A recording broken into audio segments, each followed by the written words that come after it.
Family dog wags his tail so hard his whole body shakes. The kids turn off the Xbox and jump with joy. Then the spouse comes in for that tearful, happy hug. A soldier returning home from service is a triumphant, picturesque affair, one that's nearly magic. Or at least it should be. When one National Guardsman returned to his home after a dangerous stint of hurricane relief, he probably anticipated that lovely magical moment. The happy dog, the elated son, and the tearful girlfriend. Instead, however, he noticed some things about his house were not quite right. Army medic Louis Ocampo lived in Charlotte, North Carolina, with his girlfriend Kaylee Finch and their son Lucian. Louis served in the North Carolina National Guard, and in September 2018, duty called him into action. Hurricane Florence, a Category 1 storm, smacked the coast with heavy winds and torrential rain, flooding cities and destroying homes. The Guard deployed Louis to the riverfront city of New Bern, which the storm hit particularly hard. While Louis and his local soldiers navigated the storm's aftermath, helping anyone who needed water, food, or what have you, 20-year-old Kaylee and Lucian headed for a place they would feel safer without Louis around. Specifically, she took her son to Louis's parents' house so she wouldn't be alone for days. She left the family dog at home where she checked in on him periodically. For a few days, the family lived like this, away from the home and apart. On September 21st, Louis returned home from his brief stint in New Bern. After helping people piece their lives back together, he expected at least a few hours at himself. But once at home, he did not receive a hero's welcome. With Kaylee still at his parents' house, Louis arrived home only to be greeted by a curious sight.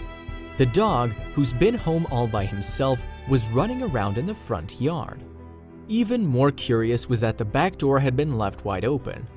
Either the dog taught himself a new trick and opened the door himself, or someone who should not have opened that back door.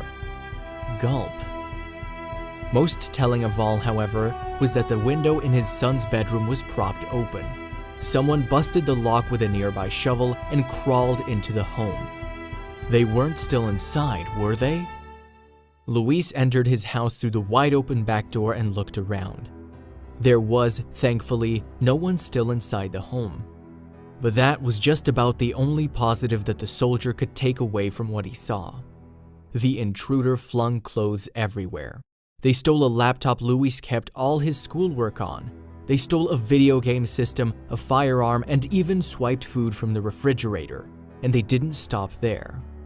The thieves took a box of coins Louis's grandmother collected from around the world, something immensely sentimental to the 24-year-old.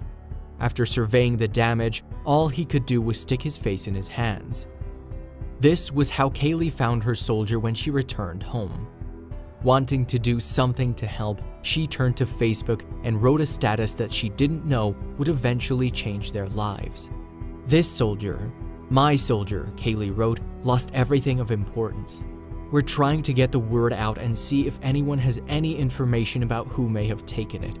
Please share and see what we can find out. A friend of Kaylee's, Mary Elise Capron, saw the post and felt an overwhelming sense of grief for the couple she loved dearly. She'd worked closely with Louis over the years and knew him as an amazing soldier and person. Mary wanted to help, so she set up a GoFundMe. I am honored to know Louis, she wrote, and cannot believe something so terrible could happen to someone so dedicated to the service, his family, and school. Mary set a fundraising goal of $5,000. That, she figured, would be plenty to replace the laptop and firearm and to repair the broken bedroom window. Eventually, donations flooded in, and they wouldn't stop. In 11 days, the GoFundMe raised thousands for the couple, who eventually asked Mary to shut down the fundraiser. They were making too much money, they argued,